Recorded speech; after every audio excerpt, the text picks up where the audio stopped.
Man, oh man, don't I feel old for coming back to my first video game. Like many other Nintendo kids, this was my first video game back when I was 5 years old, dying because I ran into the brown thing, and then after 3 dumps back to the intro screen, I had to figure my brain around what the hell this newfangled thing called a hole was. But after a few days, my toddler brain finally felt like a big shot when it reached level 1-2. But coming back to it 30 years later after its original release puts me in that nostalgic kind of mood.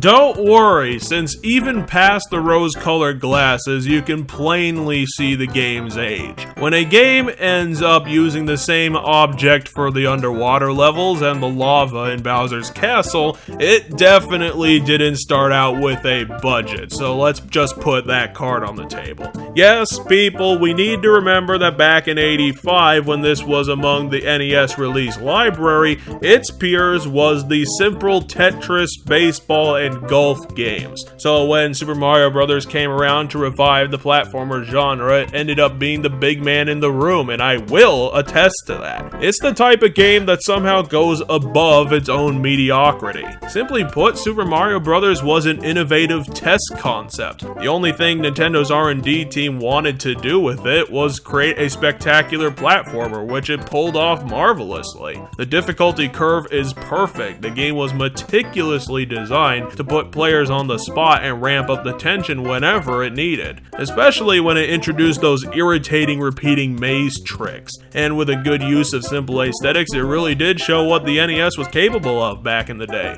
One gripe with the game comes with the times, and that is the fact that death means that the game tosses you all the way back to World 1-1 no matter what, and with extra lives costing 100 coins each, the rise in difficulty makes for an insane tension and proves once again that lives were introduced in games only to increase playtime, because my emulated run was done in less than 90 minutes. Yes, speedrunners, you can laugh at me, but did I get my satisfaction for beating the last Bowser in spite of his hammer throws, flame breath, and one-hit kill switch? You better damn well believe it. The ending, although, makes me wonder why Princess Peach was in the game at all, since she's in it for all of 30 seconds just before the game fades to black. For the haters, you can easily say that Super Mario Bros. Is an old game and it runs into the retro bullshit bus head first, but after finishing it, it's safe to say that the game is still a quality title and could fit in alongside the newly downloadable market very easily, since everything that the game needed to be a platformer was perfectly engineered. Brilliant level design, tight controls, and effective visuals show why the Fat Man has become the mascot of all video games.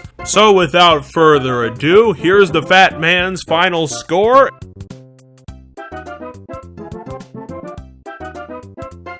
And I'll see you out with a victory for gamers.